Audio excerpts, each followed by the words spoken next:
even the international climate policy realm. But let me underscore and let me emphasize and let me sort of italicize and bold and highlight, if you will. I take comfort today in the California example. And I think it's very instructive to the rest of the world as well and the nation. Under both Democratic and Republican administrations, going back to Ronald Reagan's time as governor, California has consistently pushed for cleaner air, water, and energy, more efficient buildings and vehicles, and stronger protections for our cherished natural landscapes and resources.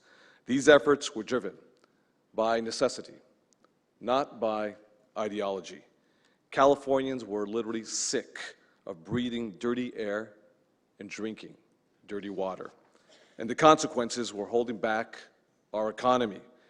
By following the science and taking common sense steps to protect consumers, wildlife, and our air and water, we have turned some of the biggest environmental challenges into economic opportunities. We've implemented some of the most ambitious tailpipe clean air policies in the nation, including tailpipe emission standards that have become the national model. We led the change to remove lead from gasoline. We've asked for and received nearly 150 waivers under the Clean Air Act to pursue even stronger policies to tackle pollution. Since we passed AB 32 back in 2006, our GDP has grown over 40%, and our economy is now 39% less carbon intensive than it was back in 1990. Now, I want to put this in context for each and every one of you, because it's very important, this data point. Our economy has grown over 40% since 2006, since the implementation and the execution of the Global Warming Solutions Act of 2006. And our state as a whole, in the aggregate, is now 39% less carbon intensive in comparison to 1990 levels. In just 2 years, by any objective measure, we have passed more ambitious clean energy and emission reduction targets, the strongest in the nation, with Senate Bill 350 and Senate Bill 32. These efforts have helped save American households billions of dollars in avoided fuel and energy costs. In fact, despite of all the doomsday rhetoric that we've heard over the years, in fact, if you move forward with clean energy policies to help combat CO2, carbon, GHG, and other criteria pollutants that our children breathe into their lungs, whether it's NOx, SOx, or particulate matter, you're going to destroy the economy. Your utility rates will actually go through the roof. You'll pay more at the gas pump. But we actually have destroyed and shattered that myth, because it's quite understandable that if you want to grow an economy, if you want to put people to work, if you want to grow a middle class, it's understandable the old narrative that you had to burn fossil fuels. That's how America has become the #1 GDP on planet Earth. We burned fossil fuels. It was an assembly line. It was a factory. It was a plant of some sort.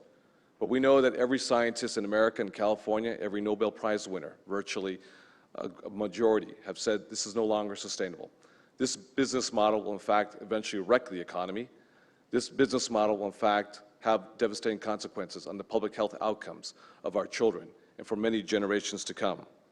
California today spends less on energy than all but 3 other states: New York, Arizona, Florida, and the District of Columbia. And meanwhile, we're also reducing pollution that is so harmful to our children, families, and planet.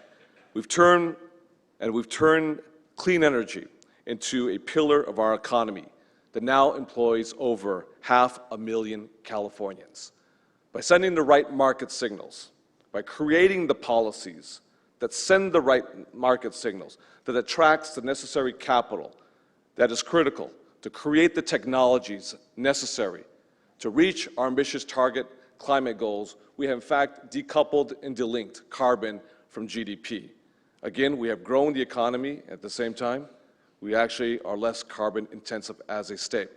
Now, this is done purposefully, with intention, because without the right policies, all the capital in the world won't create the necessary ecosystem that creates the technologies that help us reach those carbon targets. In fact, contrary to what they may say or what they may think or what they may push out from Washington and the White House, we're not holding back the free market. In fact, we're pushing it forward.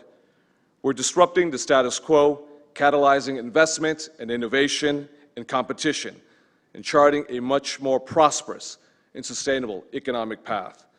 We're, in fact, the leading manufacturer in the nation and the single largest manufacturer employer in the state of California today is Tesla.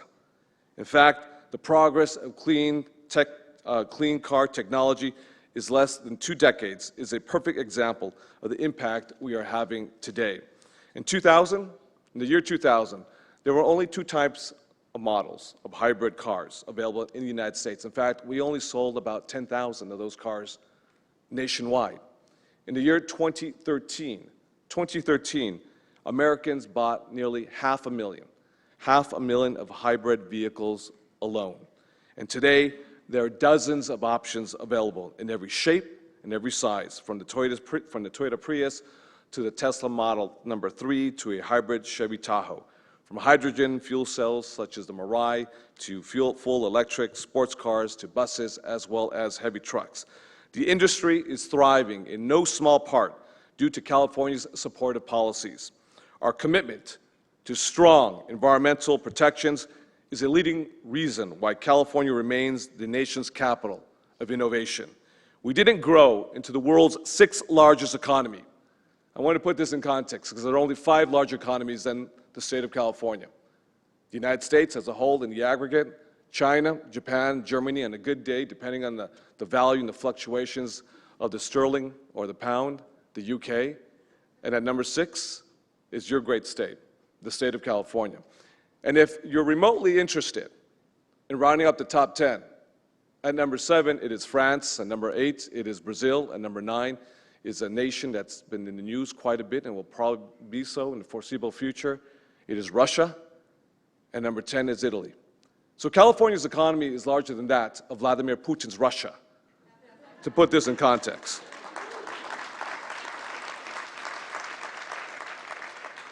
So we didn't grow into the world's 6th largest economy and the epicenter of innovation by embracing alternative facts or pseudoscientific nonsense. In this state, we make public policy based on facts and science, because in this state, we believe in science. We don't ban it, we don't wall it off, and we don't deport it. It's not what we do in California.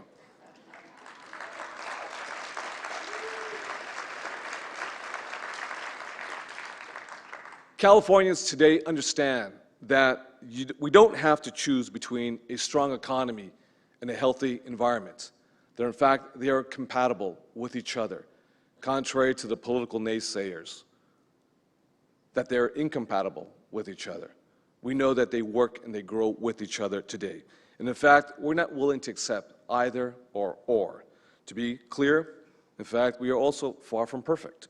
We still have a long way to go to ensure that every Californian can breathe clean air, drink clean water, and enjoy the beautiful outdoors for generations to come. Our state, as we know, is home to 6 of the 10 most polluted cities in America for air quality, according to the American Lung Association. Each year in California, over 3,000 people die prematurely due to air pollution. Asthma is the leading cause of public school absenteeism in California. And hundreds of thousands of Californians still today continue to struggle to secure clean drinking water. But let me underscore, we have made progress. We have made incredible progress that you can quantify, that you can measure, that you can account for. And we have a roadmap to help transform the global energy system and improve the quality of life for our most vulnerable communities. So we can't afford to rest on our laurels, and we certainly can't afford to backslide, especially given Congress's and the President's efforts to roll back critical environmental protections. We're going to have to start playing defense as well as offense in state legislatures as well as federal courts. That's why the California State Senate Democrats introduced Preserve California, the Preserve California legislative package, which ensures that no matter what the Trump administration or Congress does, we won't lose the proaction and the protection of landmark federal environmental laws, like the Clean Air Law, as well as the Clean Water Acts, the Safe Drinking Water Act, and the Endangered Species Act. These are laws that Congress passed with bipartisan support, that we've taken for granted for decades. But we now have a president and an EPA administrator, Scott Pruitt, who denied the reality of climate science. So we plan to move very quickly to make sure that we enshrine legally key federal protections into California state law, and we hope this package will provide a model for other states to follow.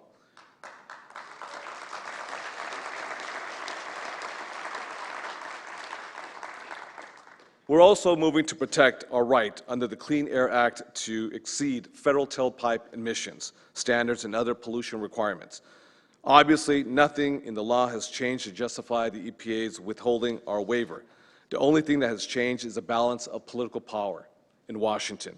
If this administration refuses to grant California's waiver, it would be breaking with decades of established law and science. And I want to put this in context, because every president, Republican and Democrat, since Richard Nixon, Gerald Ford, Ronald Reagan, Jimmy Carter, before that, George Herbert Walker Bush, Bill Clinton, George W. Bush, and Barack Obama, every single president, in a bipartisan fashion, has provided California a waiver, the Clean Air Waiver Act, until today, with Scott Pruitt in the Donald Trump White House.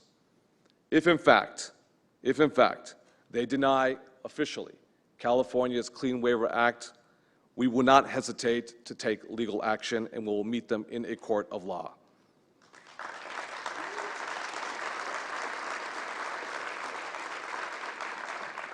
But I urge the President and the Congress to see the folly in such short-sighted decision-making. In fact, you would think that if someone who prides himself as a job creator, as an innovator, as someone who has created wealth not just for himself but for others, he would look towards California as an example. What is California doing today to make itself the 6th largest economy in the world?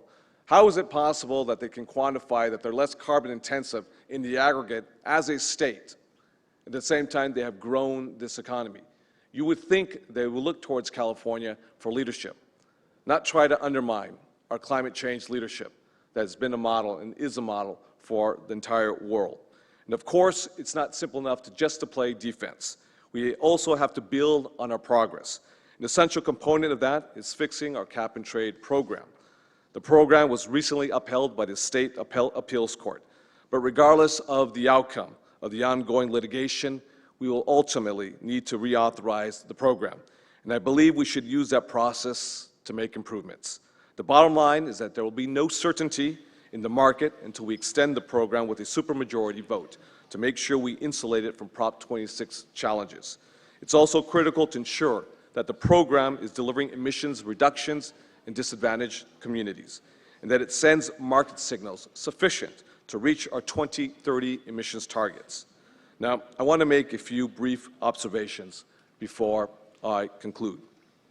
While it's certainly not helpful to have a hostile Congress and administration, it won't be enough to halt the global momentum of clean energy. I'm still very, very bullish. I'm still very, very optimistic about the future for a few key reasons. The first, as we already discussed, is the power of state and local leadership. The second is a growing international momentum, even among some of the largest global polluters like China, as well as India. China sees the writing on the wall. They're investing massive amounts of capital to try to take the lead as the world's clean energy superpower. And we have a president in the White House who's attempting to deliver that position on a silver platter to the Chinese. But California is still at the forefront. I can tell you today that every week we have Chinese bureaucrats and technocrats from Mexico, as well as Canada, as well as Germany, visiting your state capital, trying to figure out, trying to learn from our folks at CARB, CEC, you just heard from Andrew McAllister and a few others, the California Energy Commission. How can they duplicate this model and take it back home? Because at the end of the day, when you're beyond papers and presenting, whether it's here or MIT or Stanford or UCLA or University of Chicago, We're beyond the introduction or at Aspen Institute. We're beyond that. Now we're in execution, implementation stage, and seeing the actual real fruits of our labor come to fruition today. How it's manifested in actual job creation, carbon reduction, and putting people to work. This is what's happening today. But I will say this to each and every one of you in this room, who I have a tremendous amount of respect for. More importantly, because of the incredible innovation and leadership of all of you in the private sector. The technological breakthroughs happening right now, right here in California, will reshape global energy markets for generations to come. The world is still watching very closely what is happening in the United States, but the world is watching very closely what is happening right here in your home state, the state of California. We won't go back. We won't recede. That's not who we are as a great state, the sixth largest economy in the world. Over 60% of all new energy generation in the last year was from wind and solar. And a growing list of Fortune 500 companies like Google, Facebook, Nestle, Walmart have all set goals to use 100% clean power. And now they're nearly 10 times. Now, I want this actually figure to stick with you. So I told Tom Friedman in the New York Times this last week.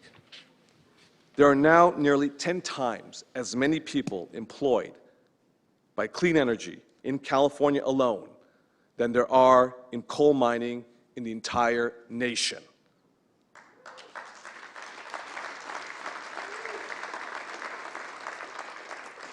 And a growing number of politically conservative states like Texas, as well as Iowa and Oklahoma, now generate at least 20% of their power from wind. As clean energy costs continue to decline, demand will increase, employment will grow, and the political dynamic will shift. In the meantime, we will continue to use every legal and political tool at our disposal to accelerate this process. And by doing so, we'll continue California's trailblazing tradition.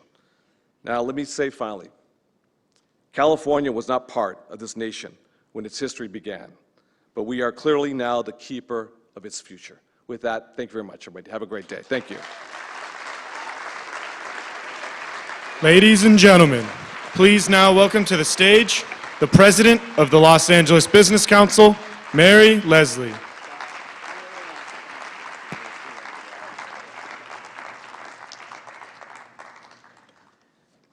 I'd like to thank Kevin De Leon because I think over the last 20 or 30 years, for all of you who are old enough to realize this, we have not had a legislative leader like Kevin De Leon, and it has really made a difference in California and put us on the cutting edge. So let's give him another round of applause.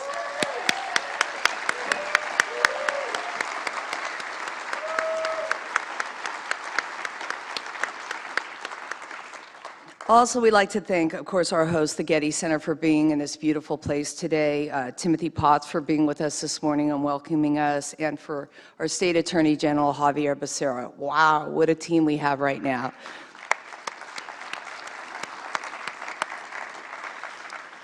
As our chair, Nadine Watt, pointed out this morning, today's focus will be on how California businesses are doubling down on their investment in sustainability, and how California is sending a message to the world that we will maintain our commitment to combating climate change and continuing our leadership in technology and clean energy, giving California business leaders a competitive advantage both nationally and internationally. Today, the LABC is proud to have sent that message to Washington in a letter to EPA Administrator Scott Pruitt, letting him and the administration know that California's climate policies and economic prosperity go hand in hand. Please go to the LABC website at www.labusinesscouncil.org to review the letter. It is my pleasure now to introduce our speaker, Dr. Michael Stoll, Professor of Public Policy at the UCLA Luskin School of Public Affairs. We want to thank him for authoring the LABC Institute's newest report, Utility Sector Workforce Development in the LA Region. Please find in the executive summary in your program book, and we would like to thank JP Morgan Chase and Southern California Gas for supporting this work. Thank you.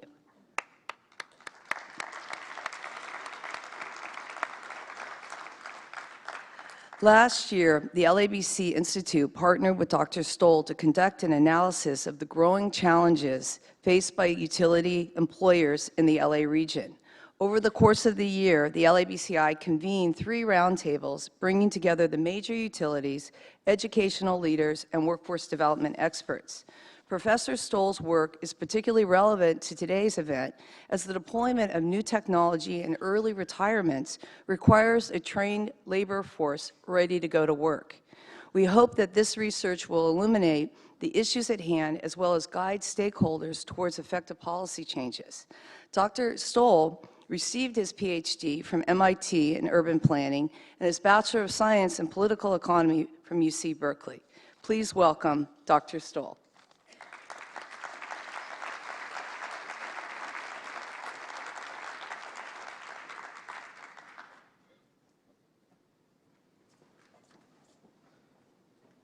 Thank you for the introduction, and good morning, everybody. I want to thank Mary Leslie for the support in writing the report on utility sector employment challenges, and I also want to thank Lauren Courtney, who's working the background for assistance during the report writing and research stage as well. So you might want to ask, what are we doing talking about workforce development at an energy conservation and sustainability summit? Well, I think the easy answer to that question is that the reason is that you need a skill-based workforce that meets the employment demands of utility employers and others in order to meet these sustainability and efficiency challenges. But generating that workforce is a challenge, and it's an increasing challenge that utility employers are facing currently. There are 2 major problems that the utility sector is facing with regard to having a workforce that has the skill sets that meet their employment needs. The first challenge is that within the next 5 years, it's predicted that a significant share of both workers and executives in the utility sector will be retiring for a whole bunch of reasons. And what makes the utility sector unique is that one of the rare sectors in the economy that still has what we call internal labor markets. That is, that they find workers at the entry level, and through on-the-job training and merit-based promotions, people rise up through the organization to reach sometimes upper management level positions. Those kind of employment sectors don't exist anymore, but the utility sector is one of the ones that has enjoyed that. Now, that model is increasingly being challenged in part because of these pending retirements. It's estimated about 50% of workers in the utility industry will be retiring across those 2 dimensions that I talked about. But the other challenge is that there are significant technological changes that are happening within the energy sector, particularly around the smart grid, that is impacting employment demands and the amount of jobs available for workers more generally. That is that there are changes in the technology that's used by energy sector workers that's changing those skill demands. So a good example would be, for example, the gas company. The gas company's entry-level job was a meter reader. And you can get a meter reader with general skills straight out of high school. There doesn't need to be any specific sets of technical skills required, right? And then once the gas company will hire them, and they're meter readers for 2, 3, 4, 5 years, then with on-the-job training, they could advance up to the next skill-based position. Well, it turns out that smart technology now is getting rid of the old meters, which people had to read by hand and foot.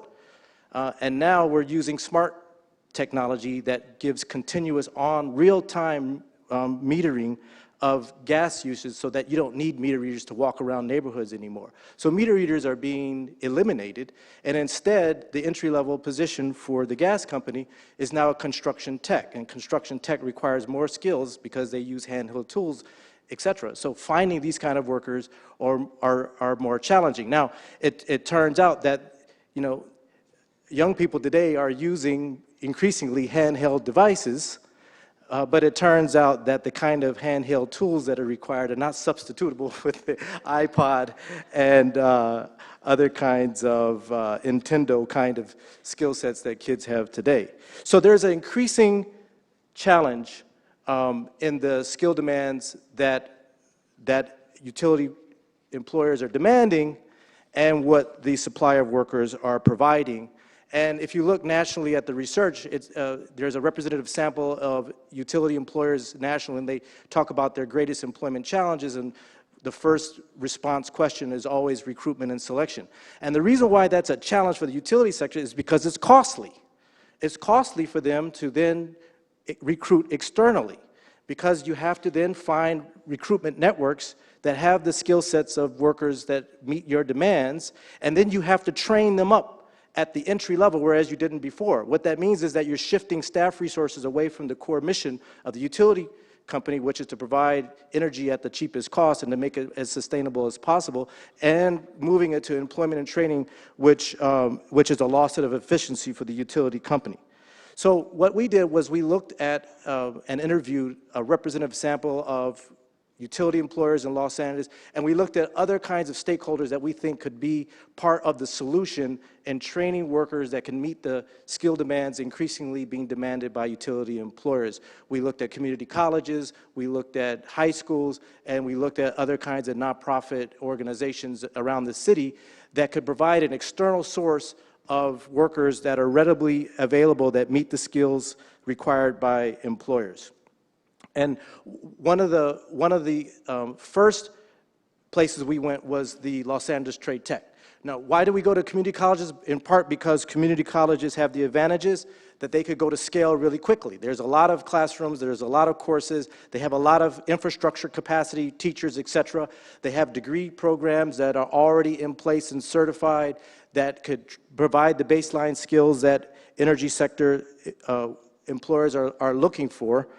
Yet, there is increasing challenges they would face in going to scale and training workers that have the skill sets that are increasingly being demanded by employers. Now, some of that could be solved by increasing state funds, but given the nature of the state budget and how higher education is being funded, any new big additional funding is probably not forthcoming anytime soon. Still, there are things that we could do, we think, to increase the number of students who are being trained and therefore increase the pipeline of students, of workers who could be hired by utility companies. One is that there's a faculty shortage, in part for a variety of reasons, which I'll talk about. There's lack of funds for new expensive equipment that one would need in order to train workers in the utility sector. For example, in order to have power line mechanics, you actually need some telephone poles, and you need the space for telephone poles so that workers who climb poles are able to be trained to do so safely.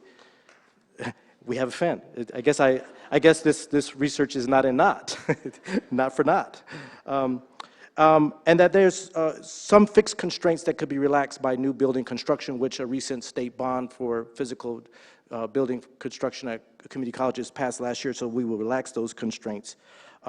But how do we ease these constraints? Well, one of the things that we could do is to require more curricular flexibility. One of the things that community colleges could do quickly is to change curriculums within degree programs. It's hard to change degree programs because of the institutional requirements of the time that it takes.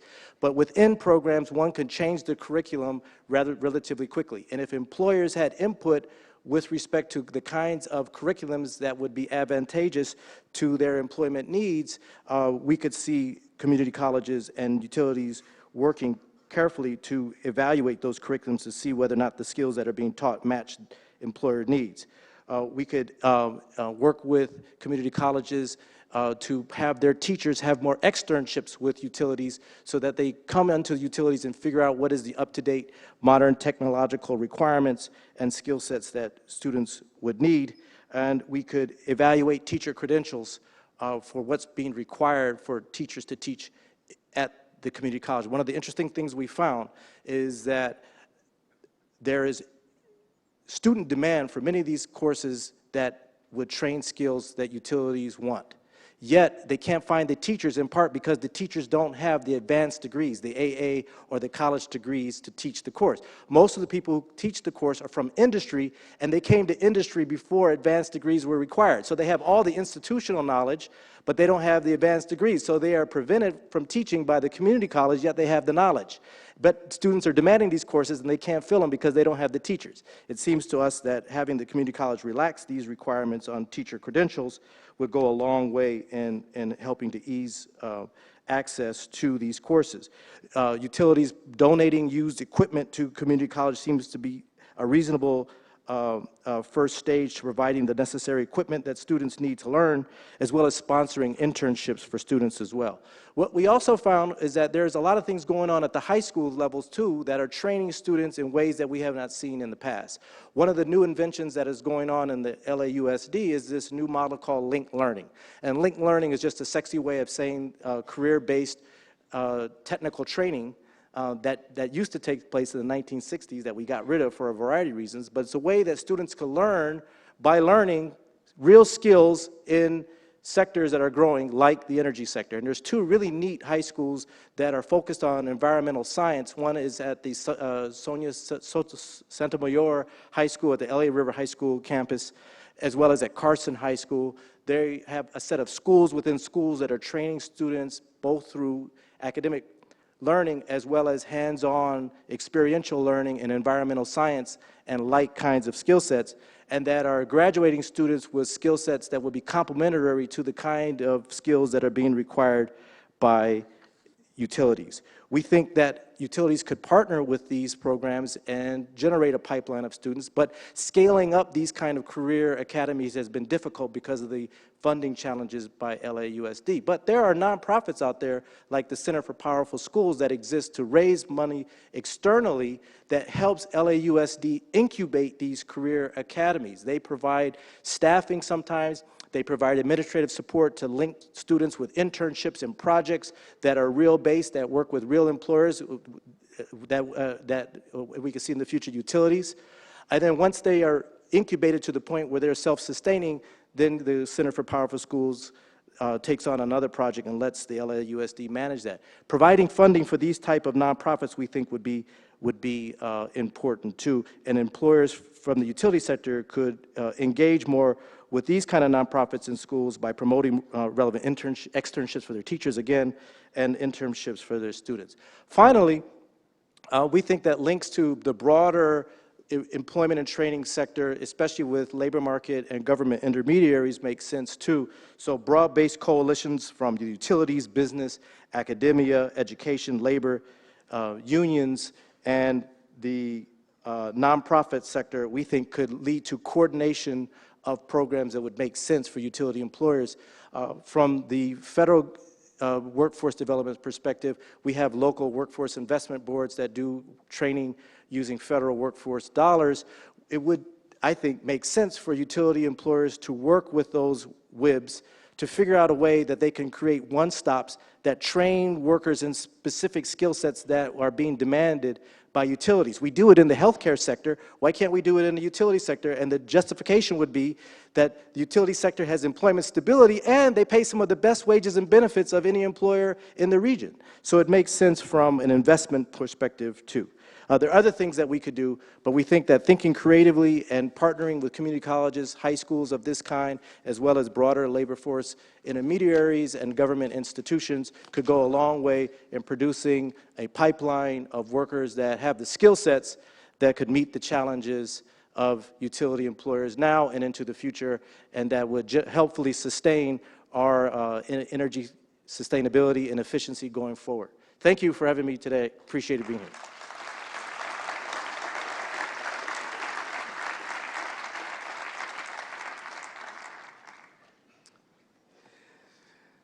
Thank you, Dr. Stoll, for that informative presentation. You can find the executive summary of the report in your program guide, and for the full version, you can find it on the LABC website. Please now welcome to the stage the second panel of the day, moderated by David Nahai, partner at Lewis, Brisbow, Biscard, and Smith. Thank you. Good morning.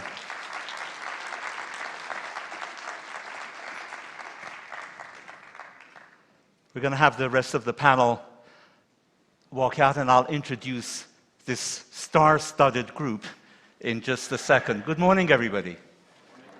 Now, come on now. All right, let's have some energy out of this group.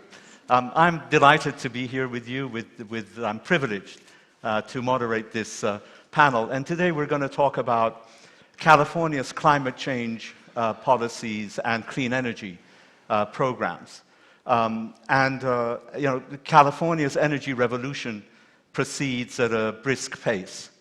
Ever since the passage of AB 32 in 2006, our Golden State has not looked back, with a series of laws and regulations all designed to transform our energy portfolio, reduce our greenhouse gas emissions, while attracting capital to the state and creating green jobs in this new green economy. And this movement has culminated in the passage of SB 32, which requires reductions in greenhouse gas emissions by 40% below 1990 levels by the year 2030, the requirement that our state procure 50% of its energy from renewable resources by 2030, and that we double energy efficiency levels by the year 2030. And as you just heard, Pro Tem, the President De Leon has introduced a bill with respect to 100% renewables by the year 2045. And here in Los Angeles, our City Council passed a resolution requiring LADWP to study the pathway to 100% renewables.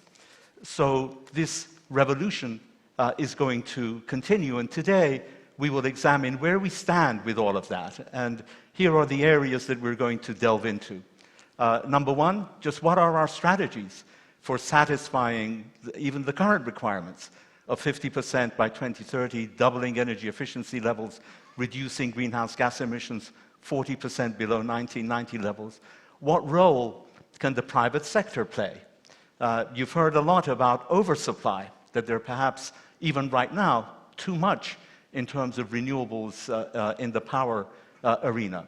How are we dealing with excess renewables?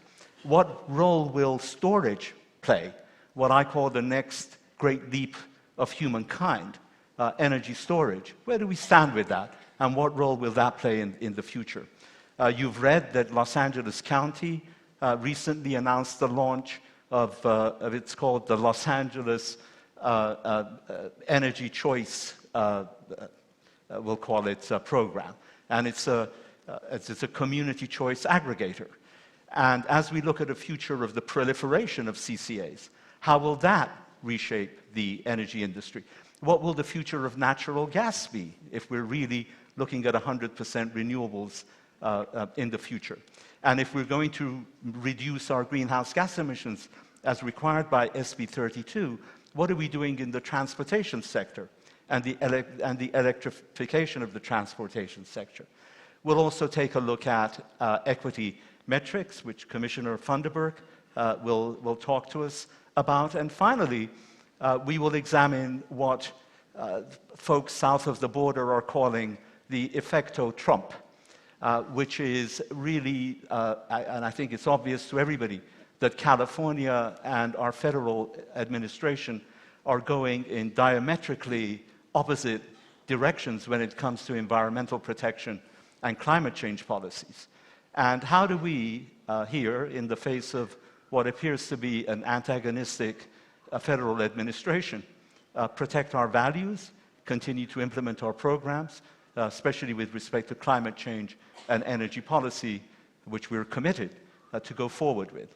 So a lot to cover, and I think let's get started. Let me start by introducing our panelists. They're seated in alphabetical order, but the questions are not going to go in alphabetical order. So as you see me jump from one to the other, don't be concerned, right? And I'm also going to ask the panelists to restrict their answers to, maybe 4 minutes each, because we want to make sure that everybody gets a full chance to be embarrassed by the questions that are going to be posed to them. So first, LaRonda Bowen, to my left, is the Ombudsman in the Office of the Chair of the California Air Resources Board. Just give her a round of applause. Thank you. This is good. You don't know what she's going to say, but you applaud ahead of time. Commissioner William Funderburg Jr. Is the Vice President of the Board of Water and Power Commissioners of the Los Angeles Department of Water and Power. Thank you, Bill. And thank you for your service to our city. Ron Nichols is the President of Southern California Edison, previously the General Manager of LADWP, and thank you, Ron, for your service to the City of Los Angeles. Michael Picker, a well-known face to LABC forums, is the President, of course, of the California Public Utilities Commission. And Gillian Wright is Vice President, Customer Services of the Southern California Gas Company. Please give her a round of applause. And let's also, one more time, thank Mary Leslie, Nadine Watt, Brad Cox, and their entire team, with a special mention to Adam Lane for putting this wonderful conference together yet again. Let's have a round of applause for them. All right, so we're going to start with President Picker with our first question. And let me just remind myself of what the first question was going to be. So perhaps, President Picker, you can tell us, you told us when you were here last year about the strategies being followed by the PUC to implement California's mandates. Can you give us an update on where things stand from your vantage point, and if you could, also cover this issue of oversupply and how we plan to deal with it as a state, especially as we look to a future of even more than 50% renewables? I'd like to beg everybody's forbearance and take a couple of seconds to notice the passing of Jackie Pfannenstiel, who is a longtime colleague of mine and to many people here, and a personal friend. She started at the Connecticut State Regulatory Commission as an economic analyst, and then came to California and worked for the California Public Utilities Commission, left and had a 20-year career at Pacific Gas and Electric, and actually was their first Director of Strategic Planning. She retired again and became one of the commissioners of the California Energy Commission, and then became the president, retired yet another time, and then became Undersecretary of the Navy for installations and procurement, and where she was in charge of helping to build the Green Fleet and to green Navy and Marine bases around the West and the Pacific. And she was a woman of many firsts, and I think that we're all sad to see her leaving us, and many of us are sharing her family's grief as well. So I'll just tell a little story. I recently, well, did anybody see that Secretary Perry addressed a federal agency and said that he was going to have to step in to preserve base load power in the U.S. as a matter of national security? Did anybody see that? You know, I'll tell you why he does that. I recently flew to a meeting of Western regulatory commissioners in Boise, and on the leg of my flight, I'm excluding all the California facilities I saw, on the leg of my flight from Las Vegas to Boise, I saw 5 solar arrays and 2 wind farms, just randomly looking out my side of the plane. And when we got there, the whole agenda was basically looking at the penetration of variable generation throughout the West and what it was doing to energy markets and what it was doing to baseload power. And that's why he's talking about this. Renewables, excess renewables is killing coal. If any of you have heard about the energy imbalance market, which is a short-term tool for selling excess renewables, yesterday the Salt River Project, a publicly owned utility, one of the larger ones that's also served by federal power managing agency, joined the energy imbalance market because they actually see an opportunity to actually reduce costs and take advantage of California's excess generation, which is a great thing because it saves us money and it helps to balance our grid and it helps to actually clean up the West. All the commissioners there are wrestling with this phenomenon. It is reshaping state regulatory strategies and it's reshaping the electric markets in the West. And it is utilities making the decision to take advantage of these new changes. I will say that it has hollowed out baseload here in California. I will point to the fact that all of the once-through-cooled plants that used to help provide reliability up and down the West Coast, that provided all those ancillary services we need to make the grid run, are actually closing, both because of regulatory requirements, but on top of that, because we need peakers. We don't need baseload. We have lots of renewable generation, which is highly variable. What we need is the peakers to actually help supplement that at that peak ramp in the afternoons in the summer.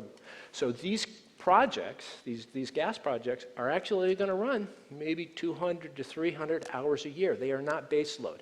That, in turn, is killing off the baseload gas plants that we built in 2000, 2001 in the center part of the state to deal with the failure of our first efforts to deregulate the energy markets here in California. They can't compete on the hours that people aren't using cheap renewables, and they have to close because they're just not economic. So we have gone from we're closing about 8,500 megawatts of gas baseload, building maybe 5 gigawatts of peakers. This is a reshaping, and it's all happening because renewables are killing. They are just killing. And I will say that here in California, all the regulated utilities are way above their 2020 goal already, cruising past it. I don't think that renewables is our challenge. The policy challenge that we face here in California is reducing greenhouse gas emissions. To hit our 2030 goal, we could go to 100% renewables in electricity supply, and we would fail to meet our goal of 40% less carbon emissions than 1990 by 2030. You can go to 100% renewables, and we will not hit our carbon goal.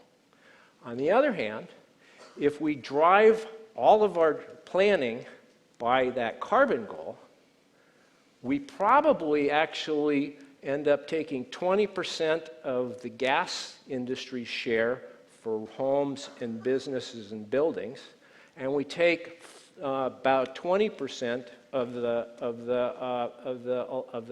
transportation industries as well. 20% of our carbon comes from the electricity supply, 30% comes from gas, 40% comes from transportation. We build 15 to 20 megawatts to round out 100% renewables. We build 35 to 40 gigawatts of new renewables to reach our carbon goal. What do you want? All right, thank you. Thank you very much. I think this is a key point to grasp, that what is happening with coal is a matter of economics. I think the governor of Virginia just announced today really that there will be no new coal plants, and they're closing even in coal country. I think our energies as a country would be better spent taking care of those people who are going to be left behind by this economic revolution that is happening before us, rather than trying to revive a cadaver. And I wish that's where the administration would be headed. It's hard to make the argument that that the plight of displaced coal miners and workers in the coal plants in Navajo lands is an environmental justice issue in California, though. It certainly is. We don't tend to think beyond our borders. Justice seems to be contained within our state. Yeah, I think that's absolutely right.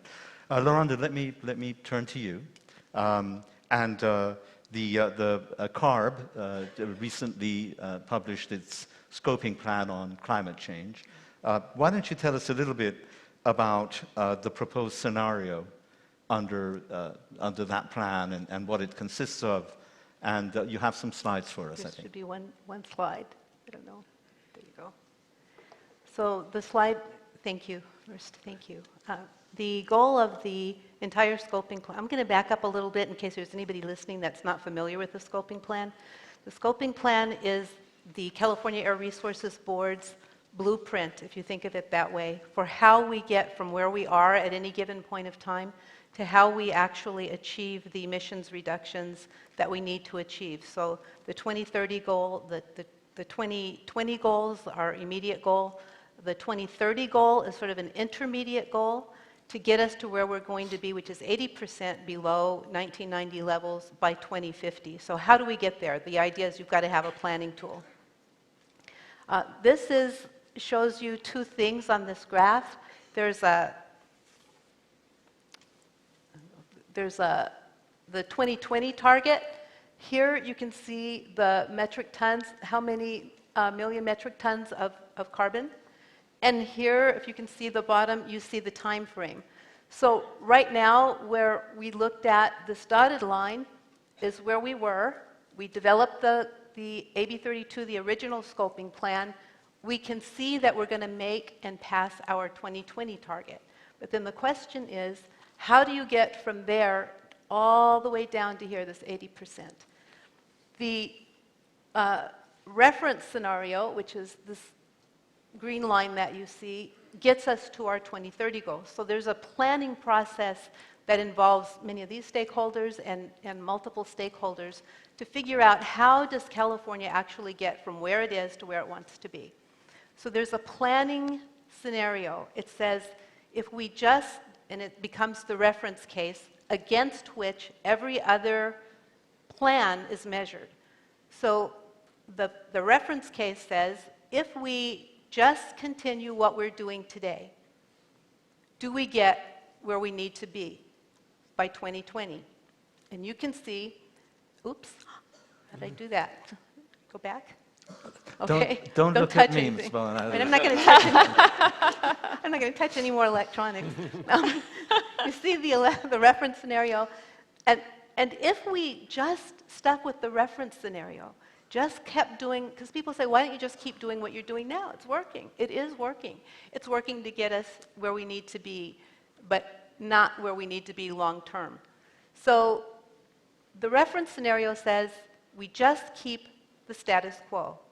That's not good enough. You guys can see that, right? Because emissions start to go up. So we meet 2020, emissions go down a little bit, then they slowly go back up. Well, they're not going in the right direction. We need them to be going down, right? We need them to be coming down to this dotted line. So how do we get there? Staff and stakeholders looked at many different scenarios. I think there were 4 or 5 that we looked at. And they looked at different ways of getting there. The scenario that we chose was to keep the cap and trade program going because it's working effectively, to add another piece to that would require 20% reductions from the refinery sector over their 2014 emissions.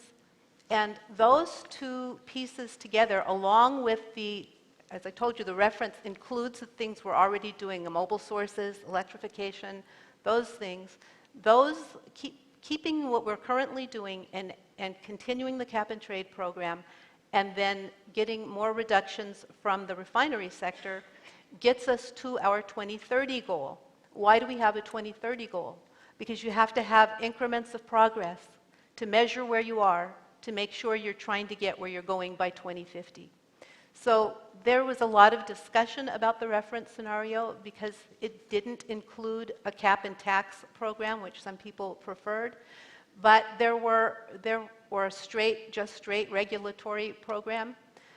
The idea is that we want to achieve the emissions goals.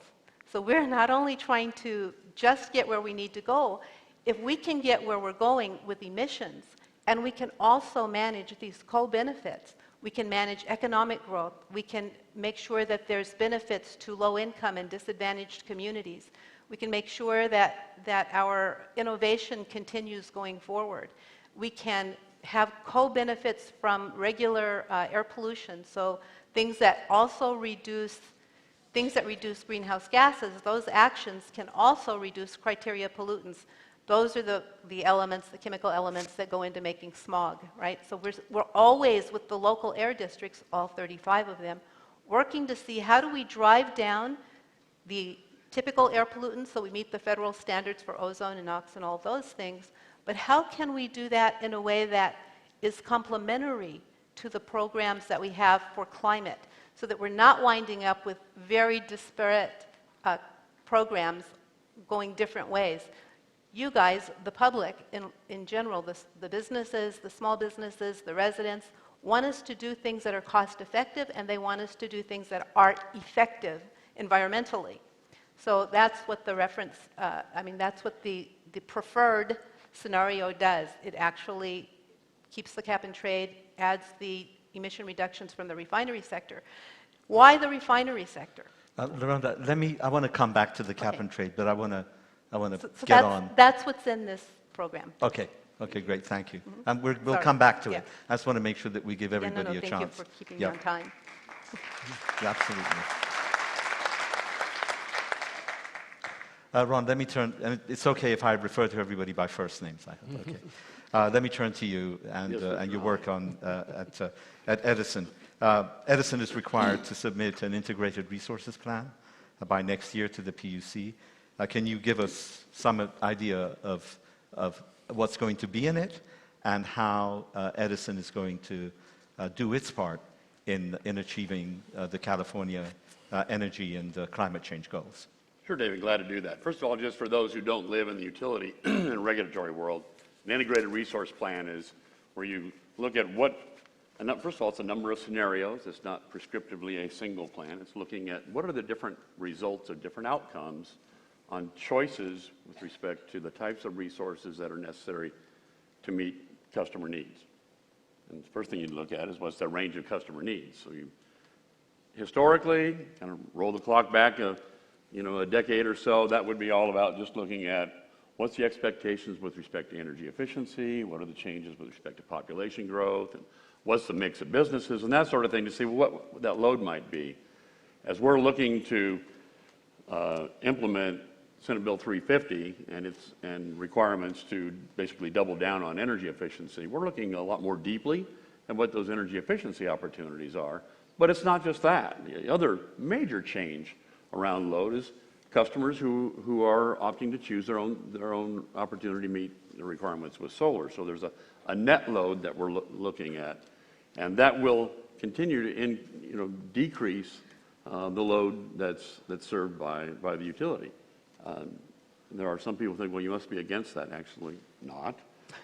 We're very supportive of that.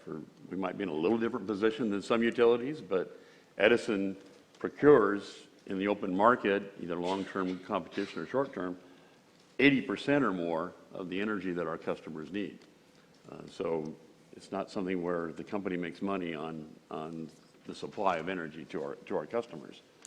A lot of people don't believe that, but that is a fact. When you take a look at it, when you really look at where we're going with the integrated resource planning, energy efficiency, and demand-side changes, the issue here really is about not just looking at the footprint of the impact of the resources that serve our customers, which kind of historically is what we might look at, the cost of that, the GHG impacts of that, and of course, particularly in Southern California, the criteria pollutant impacts of that. We have to look beyond that to say, what are the impacts, what are the expectations of what we as a utility do to influence end uses of energy out there, not just from an energy efficiency perspective, but displacing fossil fuel use. So we are a policy implementer on the staff, and happy to do so, on trying to find out how can we reduce gasoline, diesel, and natural gas end uses as a means to get to this difficult challenge in the curve that Lorana just presented to, and to get to that 40% below our 1990 levels by 2030, and to get to the 80% target below 1990 by 2050. We simply have to look more broadly. So our integrated resource plan, and it's something that we're still in the process of talking with the Commission about, really has to go beyond just the utility footprint and looking what is that cumulative impact and looking at those different scenarios. And kind of going back to what President Picker indicated, this isn't an issue of are we going to be doing renewable energy? The question is what type? And is it going to be large wholesale, or is it going to be more distributed energy resources? And what are the differences when you go to those different types in terms of pieces of natural gas that you need to fill in to meet that? Where does natural gas get eclipsed by battery storage, which we're doing more and more of? Edison is a national, not a global leader in battery storage. Those are the types of things that we start looking at those trade-offs and determining what's the best opportunity for GHG reduction, what's the best opportunity for criteria pollutant reduction, and then how can we optimize that around cost, because we can't forget the fact at the end of the day, we do want to try to make this to be a least cost, mindful of trying to make those environmental impacts. So I think it's going to be a robust opportunity to evaluate this on an economy-wide basis for energy use. Thank you. I want to come back to the work that you're doing on electrifying the transportation sector, the charging station program that you have, but we'll return to that. Right. So Gideon, let me turn to you next. It's been an interesting year for SoCalGas, and so I wanted you to talk about a couple of things. First, in addition to SB 32, the legislature passed SB 1383, which requires for a 40%, it calls for a 40% reduction in methane by 2030. How is the company going to comply with that?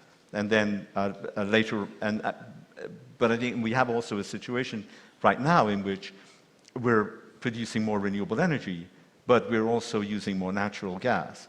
So I wonder if you could explain the synergy between renewables and natural gas, at least right now. We'll come back to the 100% issue in the next round. But right now, if you could talk about 40%, 2045 is a ways off. There's a way of dealing with all of that. But right now, the 40% reduction in methane and the role of natural gas currently as we look to the 2030 50% renewables requirement. Absolutely. Well, so as we've been listening to high-level policy discussion and grand plans and thinking long-term, I get to now talk about trash and manure. So SB 1383 is looking at reducing methane as a climate pollutant, which, when emitted as methane into the atmosphere, it's actually significantly more powerful in the climate impacts than carbon dioxide. And the reason I mentioned trash and manure is that 94% of California's methane emissions actually come from our waste streams. So when we're looking at making the level of reduction that this bill is aiming to make, we have to be looking at the waste streams.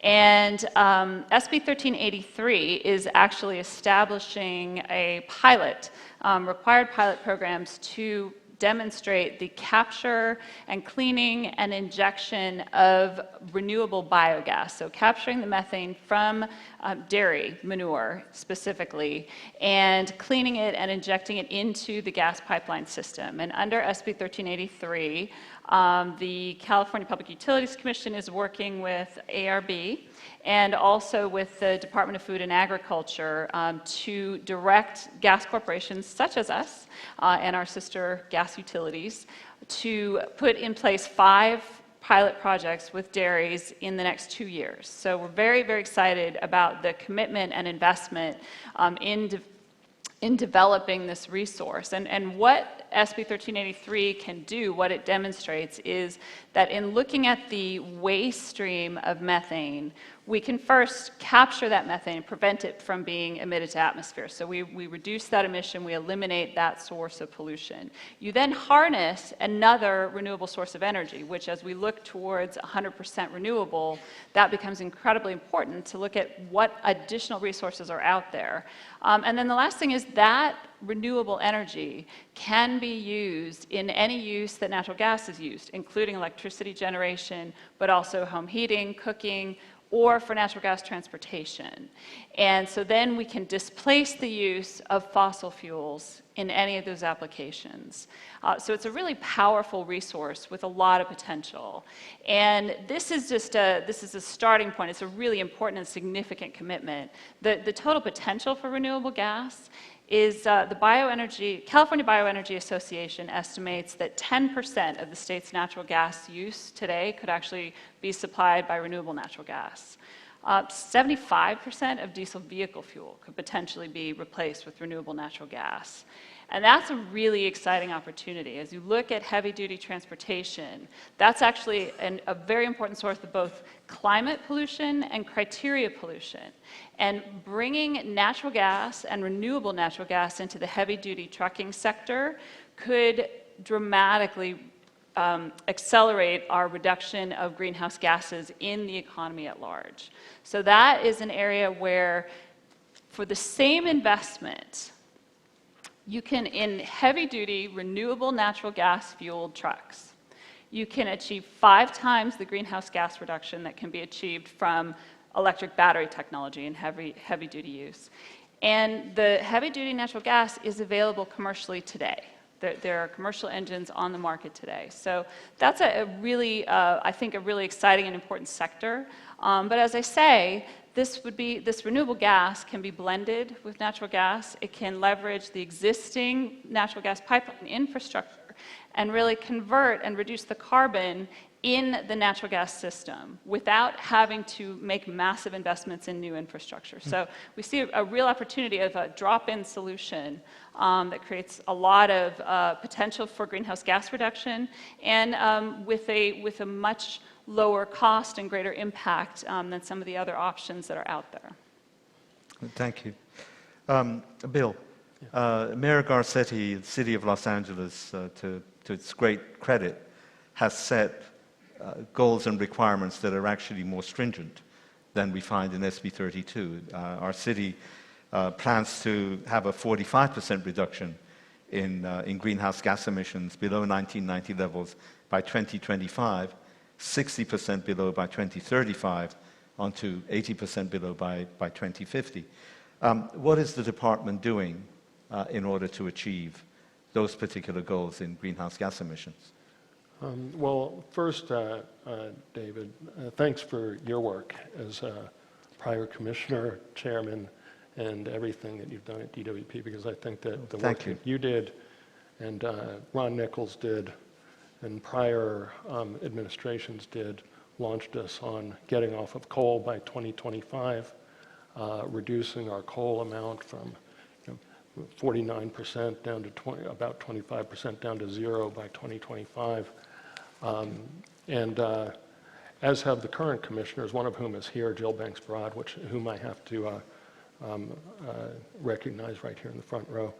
But one of the key... I think Jill deserves recognition and a round of applause for her service.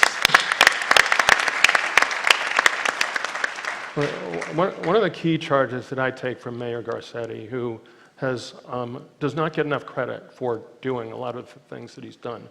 Very bold but very wise, based on science, based on metrics, based on the math, is to make sure that things are done. They're done in a responsible way. The ratepayers are engaged down to the neighborhood council level as a board member, and Jill is one of the founders of the neighborhood council system, to get the ratepayers to buy into the $17 billion of investments that DWP is going to be making over the next 5 years, so that the reliability is kept up, the efficiency is kept up, and the dealing with the issues like the energy imbalance market, DWP retains the flexibility to participate, which our board just voted to participate in on a voluntary basis, to make sure that the intermittence of the renewables is dealt with. But it's just going to take action and leadership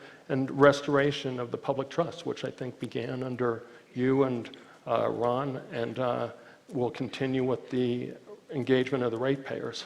So, yeah. Thank you. I think, it bears emphasis that LADWP went from, I think, 3 or 4% in renewable energy in 2005 to 20% by 2010, on the road to meet the 2030 requirements and beyond that. And all of that's been done by this department without rate increases that would be a sticker shock. And I think, this is our department of work. Yeah. And if I could just add to that, David, since I moved here in 1990 or 1992, right after the riots, I have represented regulated companies, companies that are regulated highly by government, and all businesses want, and I assume many people in the audience will say this, is some degree of certainty. What's happening now, there's a little uncertainty back east, but I think that we need to carry out the work that we're doing at the subnational and local level to continue both greenhouse gas reductions, which you are a huge part of in getting us off, starting to get us off the coal, and following that up with how we're going to reach our vision of some significant reduction on the just fossil fuels entirely. Thank you very much. I think you and I should do these panels together forever. Michael, let me return to you. And as I said, Los Angeles County recently announced the launch of the LA Community Choice Energy, is the name of the aggregator. And I don't know if, Ron, you want to comment on this or not. But the idea is that this CCA will provide energy, less expensively, and that it'll be renewable energy. How exactly that's going to happen, since electrons move on transmission lines, without distinction. But nevertheless, this is a bit of a game changer, because they actually forecast that they'll have 500,000 customers, and Los Angeles County has 88 cities. They all serve on the board of the Los Angeles County sanitation districts, and it may be that many of them will want to serve on this board as well.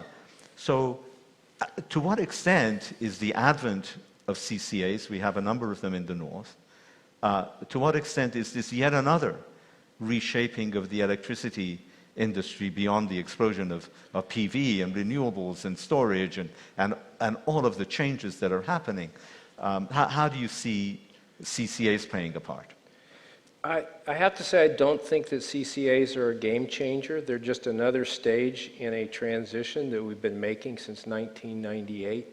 We don't allow the regulated utilities, for the most part, to own generation, and haven't since 1998. Most of what they do is procure contracts that meet needs that are deemed by the legislature or the CPUC. So they're a procuring agency. So they don't have a real interest in selling electricity, except that we allow them to recover their cost through the sales of electricity.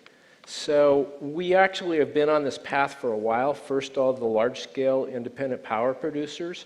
The advent of net metering actually has been a major reshaping force, and it actually is much more of a direct customer choice, direct access, which allows industrial customers to depart from the regulated entities and to procure their electricity directly.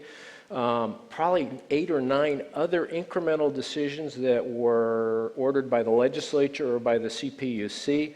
So this is really just, the CCAs are finally coming into their own. They've struggled since 2006 to actually get started. They will have an impact, but the real question is, does it make sense for the electric utilities to be required to sell electricity to customers? Should we actually allow customers to make all their choices and to decide how they want to get their electricity and from whom, and then figure out a different way to meet the needs of the things that the electric industry, the regulated electric industry, does have to provide, which mostly be wires and management and perhaps some kinds of procurement. And so that's the big policy question that is facing us along with this question of how we meet our greenhouse gas goals. The two of them come together because the amount of innovation that has taken place in driving renewables, battery storage, demand response, all these other tools by which we hope to meet our greenhouse gas goal are also the ways in which customers are actually able to make their own choices. Yes, but their own choices of utilities, there we start to get into the whole deregulation debate and the rather unfortunate experience that we had with that. It's a big challenge. We did this once, and it was by legislative direction, and it failed. Now it's happening to us because of technology and a lot of small incremental decisions. And we do have to deal with this. We have to figure out, if you're a customer who doesn't really want to think about it, where will you get your electricity? Who's the provider of last resort? What do we do to protect customers against predatory sales activities? How do we ensure that we meet our procurement goals that will help to drive greenhouse gases down? We've used the regulated utilities and the publicly owned utilities as large procurement vehicles. Yes. And they actually have driven that. How do we actually ensure that there's reliability in an increasingly reliable, variable energy field? These are big policy issues that underlie this reshaping of the electricity that's coming about, not by regulation, but by innovation. Yeah. Thank you. Thank you for that. Lauren, let me turn to you again. We'll go back to cap and trade. And, so the entire idea behind cap and trade is that you have these allowances, and each year there are less and less of them. Therefore, they become more and more expensive to purchase. And as a result of that, people emitting pollutants get to a point where it is cheaper for them to actually get rid of the pollution than to continue to buy these allowances. That means that over the long run, the revenues from the cap and trade auctions are supposed to decline. And let me ask you this. Do you think folks, I know that right now there are very laudable and necessary programs as to how revenues from cap and trade auctions are being expended and defrayed. But do our legislators in Sacramento understand that at some point those revenues are going to go down, and maybe in the future the same level of revenues won't be there in order to be applied to the programs that they're being used for now? Thank you for the question, David. I haven't spoken to the legislators, so I don't know what they know for sure, but definitely I appreciate you bringing up the point. Who knows what they think, right? Okay. The point that the purpose of cap and trade is to reduce emissions. That's what it's there for, and we're happy for all the co-benefits of being able to support disadvantaged communities, support innovation, support the transition of the whole economy. But you're right that over time, even though the scarcity issue, the scarcity of the emissions might raise the price, we really can't talk a lot about the trading program because we're administrators for the program, and so we don't want to say or do anything that might influence the marketplace. But when you think about, as administrators, but when you think about any market, if there's less supply, the price can go up. So I don't know what the dollar value will be or any of that, but what we really want everybody to be clear about is that the real purpose of cap and trade is to reduce emissions. That is the real goal. And I think that this kind of a discussion maybe, needs to happen, maybe not in quite such a public forum, but just the whole brainstorming of what does that mean for revenue. I'm not the person to address that specifically. Well, thank you. Thank you for at least going into that territory. Ron, let me come back to you. And Edison has been a leader in energy efficiency programs, but if we're going to reduce our greenhouse gas emissions, we also have to deal, as we've heard, with the transportation sector. And perhaps you can talk a little bit about the EV revolution, we'll call it, and the building out of charging stations that Edison is undertaking. Tell us about that program. Thank you, David. I'd be glad to do that, because I think it's one thing First of all, going back to LaRhonda's point, it's incredibly important that we extend cap and trade beyond 2020. It's a key opportunity for wrenching out innovation in all sectors. But it's not probably going to be enough. There's going to have to be some things that we make specific investments, specific plans on, specific programmatic things that we do. Probably a few command and control things that will come along as well. Electric vehicles is something that we think is particularly important, kind of going back to a little bit about the conversation about integrated resource plan.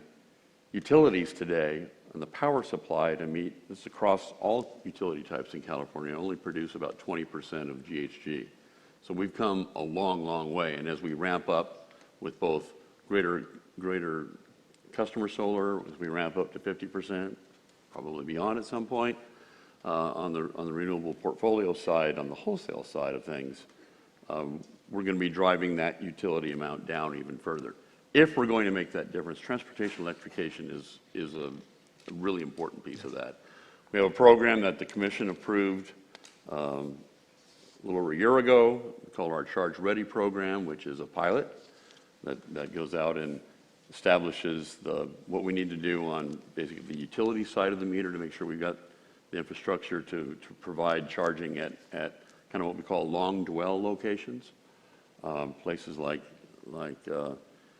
shopping malls, at commercial buildings, parking garages, universities, and the like, things other than single-family homes, which have generally kind of on their own way right now on the market side. And then to even go beyond that and go on the customer side of the meter to get to the point right to where you hang the charger on that, and then provide means-based rebates for the chargers themselves. And it's a pilot program in 2 stages. We're going through the first stage right now, and we'll be making a filing with the Commission sometime next year for a second, which gets up to a total of about 30,000 chargers. Ultimately, again, we don't own the chargers. This is third parties will own those. And we think that's probably somewhere around maybe 30% of what those chargers, the market might require for that. So looking to say, let's push this to accelerate EVs, and then beyond that point, the market takes care of it from there. And that's kind of our guess is that's the right level of utility involvement in that. That's something that's good for autos.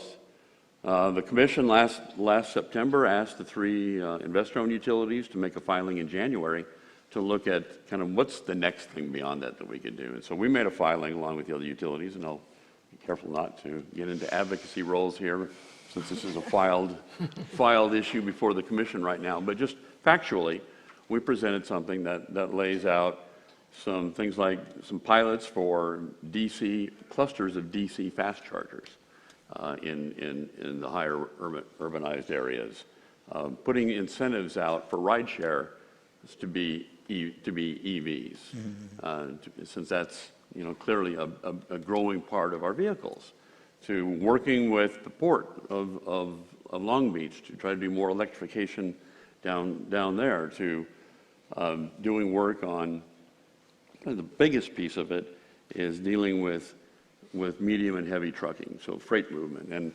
And we're going to have to work through to see what's the technologies that work. Is hydrogen something that works best for that? Is natural gas and battery hybrids something that works? There are more and more electric plants. You have a number of U.S. and foreign vendors now. Tesla's even talking about having an electric truck that has hundreds of miles of range. We want to they're moving forward with that. We don't want to have them being developed that and then us not having the infrastructure ready to do that. We have the fundamental infrastructure that gets there. It's the tweaking of it's necessary to do that. So we proposed another piece. Again, this steps that forward to try to make that happen. Getting that is an incredible part of meeting our, not just the GHG reduction, as President Pro Tem De Leon talked about, in the neighborhoods along the 710 and others, out of the ports and elsewhere. These are the areas that have seen the impact of criteria pollutants, and we think we can help make a difference. I mean, isn't this a great thing? We have clean electric fuels competing with renewable gas to take market share away from the petroleum industry, our most carbon-intensive industry in the state of California. Absolutely. Yeah. And of course, the key is that the power that is going to be fueling the electric vehicles, it defeats the purpose if that power was coming from coal. Right. And So, right? we will So, as we go through, we're increasingly getting more and more renewable as that. So it gets, as we work with higher and higher penetration of that, each year we're going to be a cleaner and cleaner and cleaner source of that electricity. exactly, yeah. So Gilly, you kind of touched on this in the last round of questions, but I want to return to it. As the state contemplates 100% renewables, how does that affect your business model? And you employ, I don't know, how many people does SoCalGas employ now? 8,000 Right. And in Southern California. yeah. And what happens to that workforce and those jobs? Can you stray into that territory for us? Absolutely. Well, so first of all, as the state has moved into greater and greater renewables, natural gas has really been there right alongside that growth. And I think Commissioner Picker touched on some of that moved way back in the olden days, before I moved to California. As the state moved off of fuel oil, natural gas came in to replace fuel oil. And that was an important environmental step forward at that time. And then as the state has moved into more and more renewables, the fast start natural gas peaking plants have been very important to integrating that variable electricity into the grid. So natural gas is going to be there alongside renewables for quite a while. But what is even more exciting, and one of the new things that we're looking at, is power to gas technology, which is another opportunity to really leverage and expand the reach and penetration of renewables. And the way power to gas technology works is you take excess renewable energy. We talked about the oversupply issue, and that at certain times of the day there can be more renewable electricity available than there is demand to use it. And this need to store and redeploy that energy is critical to the success of getting to 100% renewable with the reliability that we expect and have built our whole society around in electricity. So as we look at what can we do with those excess generation times, well, there's technology where you could take that electricity and, using an electrolysis process, convert it to hydrogen, which can then be stored. And effectively, you then turn our gas pipeline infrastructure, because the hydrogen can be blended with natural gas. That hydrogen can also be made into natural gas when it's combined with carbon dioxide from some other source, for example. And that you essentially make an enormous battery out of, for us, 100,000 miles of pipeline. So we estimate that a 5% hydrogen blend in our pipeline system is equivalent to $130 billion worth of battery technology.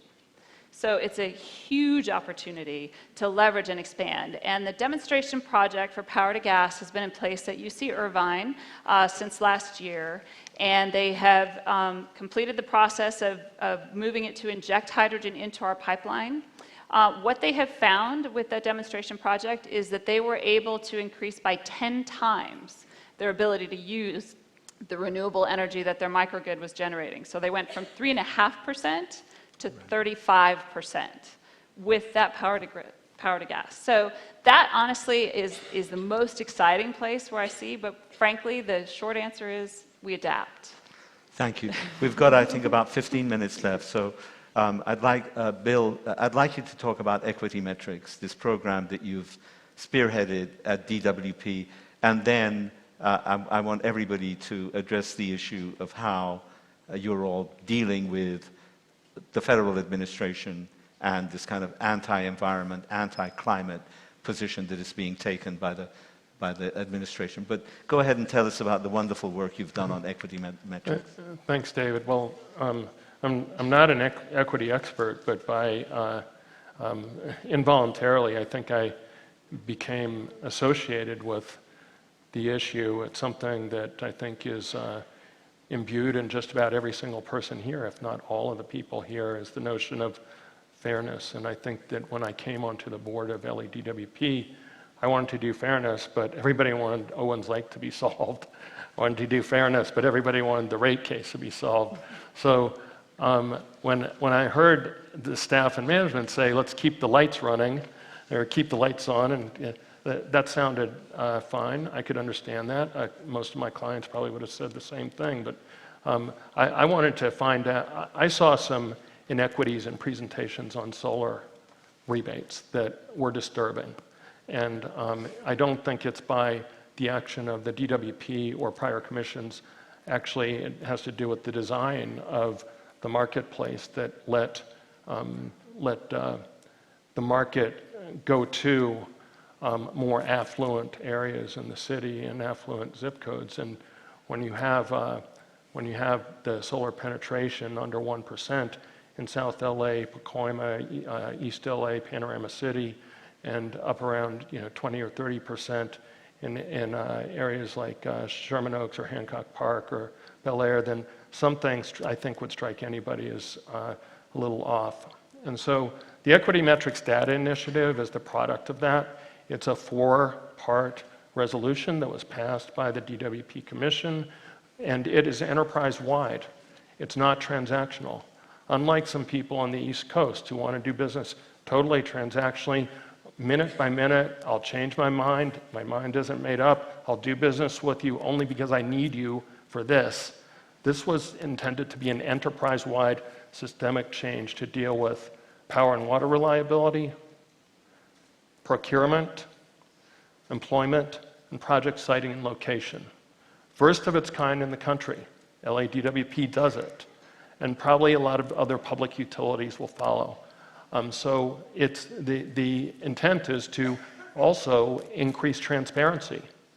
Increase transparency because there are measurable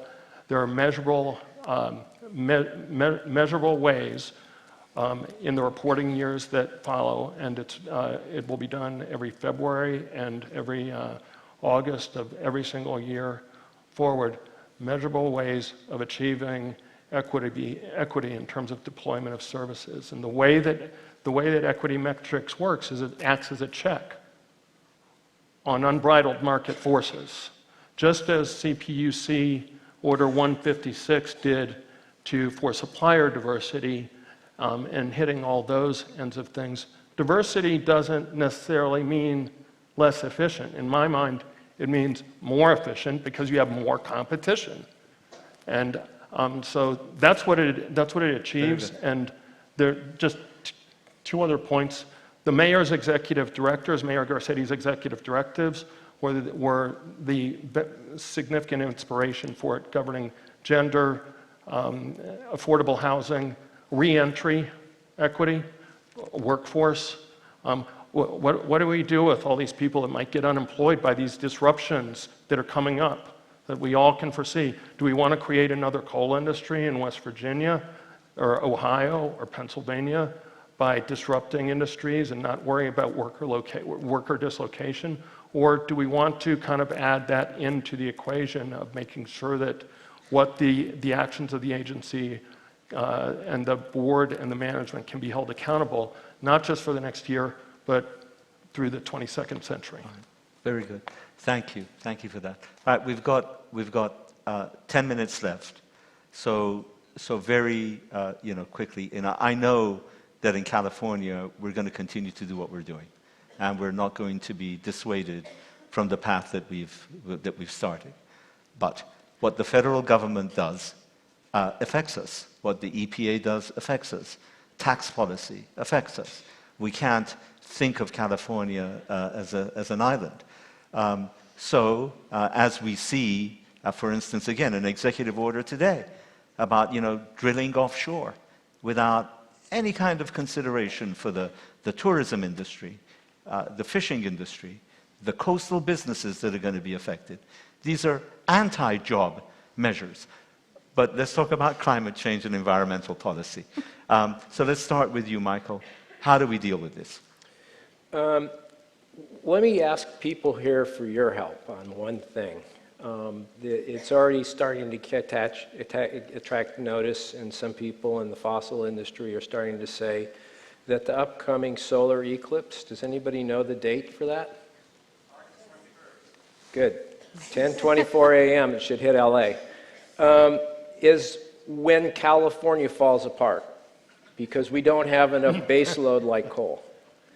And I don't think it's a huge issue, but I would like to ask people here to help me figure out how to reach customers, consumers, people in Los Angeles to avoid using electricity during that period to replace the solar that we're going to lose. We have 5 gigawatts behind the meter in California, 10 gigawatts in front of the meter. When the sun goes away, what happens? No electricity. We can deal with that. We can do our California thing. We can actually mobilize and we can actually respond to that without powering up our peakers, without having to drag some retired base load plants out of to supplement the grid. We can ask people not to charge their phones. We can ask them not to turn on their washing machines. We can ask them not to charge their electric vehicles, all of you electric vehicle owners. There's simple things that we can do that will bridge that hour and a half. So if there's anybody here who can help me put together a slate of demand response activities that we can teach people to do quickly, and anybody who is really effective at strategic communications, I'd like your help. We got to let our tired, hardworking son take a rest. What can we do as Californians to send a message to Rick Perry that he doesn't have to worry about us? We got it covered. That we got to do. Thank you. I will be here at lunch. Please let me know. Okay. Laurendra, 30 seconds or less. Okay. What do you do? California isn't trying to do anything alone. So we have the Under 2 MOU, which is a group of countries that keeps growing, that came out of Paris, that are saying we are going to reduce our greenhouse gas emissions. Others that have accepted the 40%, the European Union accepted the 40% goal below their 1990 limits. And so collectively, our industries, our neighbors, our other states, other regions, we're not trying to do this by ourselves. We can get from where we are to where we want to be. Very good. Very good. Ron? Well, I think, number one, I'm happy that run a utility that's in California, not elsewhere, because I think we have the policies aren't going to change, the priorities are not going to change. We have strong support for the types of things that we've been talking about here today. I mean, we've worked well together between state entities, between, I think, public power and investor-owned utilities are working well together in this. We have a great technology base here in California. We have a good philanthropic base on some of these things. We have some of the best universities around. So we have a lot of things that are there. We have historically, all of those groups have worked with the federal government in the past on funding, and we could find ourselves in less federal funding on some of these things in the near term. That just means we're going to have to work together better inside the state, and without getting too political, hopefully it won't be all that long a period of time. Gillian? I'll just echo Ron. I would agree. I think that there's a long lead time for the kinds of moves and changes that we're trying to support. And so I'm grateful, and we're grateful that the state is committed to these policies, because it's a big investment to go in this direction, and it's something that we continue to be committed to. So we expect to be doing business the same way in California as we have been, and we'll keep going down this path. Bill? When I first came here, to switch really quickly, on the water end of things, nobody knew the stormwater went to the ocean. It was a big PR campaign that led to an awareness that made the public aware of the importance for water quality and ultimately water resources connecting to water quality, leading to the necessity for more storage, partially driven by climate. I think that engagement with the public is absolutely important. Our chairman, Mel Levine, I saw his son speak recently, and he's younger, like close to my daughter's age, and he's saying how his generation will be engaged more and have more of a relationship with their electricity. Well, I don't know if those are the words that he said, but I do know that the relationship with electricity and energy is going to be vastly different. And DWP, that's what we're going to be doing, is engaging the customers more so they understand exactly where things came from, so that they know where that the investments where people need to go. Very good. I think I'll just add to that. I think the leadership of Governor Brown, the leadership of Mayor Garcetti, the kind of subnational movements are going to be critical. And I think there's a lot of rhetoric right now that takes certainty away from the marketplace. Unfortunately, marketplaces have to have TLC, transparency, longevity, and certainty. So all this talk about, we're going to stay in Paris, are we going to go out, what's going to happen with the Clean Power Plan, it puts this kind of cloud of uncertainty over everything. But I think at the end of the day, we're going to have a battle of narratives. And it's essential that California put out its narrative. The hundreds of thousands of green jobs that have been created, the move towards a cleaner air, cleaner water, cleaner climate, the leadership that we've been able to assert, as opposed to a narrative that really ends up benefiting one industry, as opposed to the entire economy. I think we have to be ready for that battle of narratives, and I'm sure that we'll end up winning it. But at the same time, we also must be sensitive, as we discussed, to the folks that are going to be left behind as a result of this technological revolution, economic revolution that is just going on. And we can't ignore the folks that are in industries that are going to be left behind. I think one of the mistakes of the Democratic Party was not realizing that in this past election.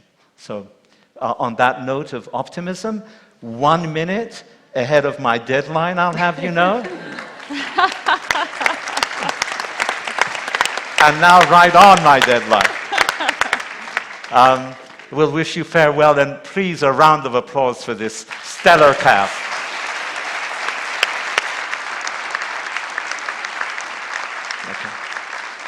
Okay. Your moderator wasn't too bad either.